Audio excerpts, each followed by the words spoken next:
खिलाफ का माहौल है तो शायद महबूबा मुफ्ती को लगता है कि वो कुछ भी बोलेंगी ये देश बर्दाश्त कर लेगा। हिंदुस्तान का खाने वाली महबूबा मुफ्ती अगर पाकिस्तान की भाषा बोलेंगी तो ये देश बर्दाश्त कर लेगा। हिंदुस्तान में रहकर जम्मू कश्मीर के भारत से अलग होने की बात करेंगी तो ये देश बर्दाश्त कर लेगा। शायद इसी सोच के चलते उन्होंने 370 के मुद्दे पर जम्मू कश्मीर के भारत से अलग होने की धमकी दी। फिर से 1947 की तरह क्या आप एक मुस्लिम मेजॉरिटी स्टेट को के साथ किन शर्तों पे हम मिलना भी चाहेंगे, नहीं मिलना चाहेंगे?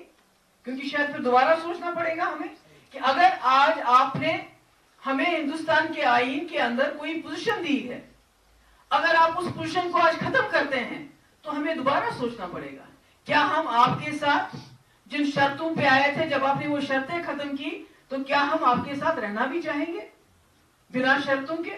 तो ये अरुण जेटली साहब को समझना चाहिए, इस बात को, इस पे गौर करना चाहिए। कोई आसान बात नहीं है। 370 भी ऐसे हम इसको खत्म कर देंगे। 370 को खत्म करोगे तो जम्मू कश्मीर के साथ आपका रिश्ता खत्म होगा। जम्मू कश्मीर के भारत से अलग होने की धमकी देने वाली महबूबा मुफ्ती को यह बात याद कर लेनी चाहिए कि ये 1947 का भारत नहीं, ये नया भारत है।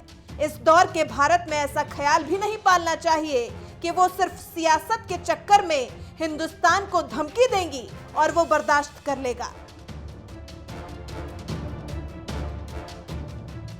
कुछ इसी अंदाज में पहले तो गुस्साए मशहूर कवि कुमार विश्वास ने पीपल डेमोक्रेटिक पार्टी यानी पीडीपी की मुखिया महबूबा मुफ्ती को जबरदस्त जवाब दिया।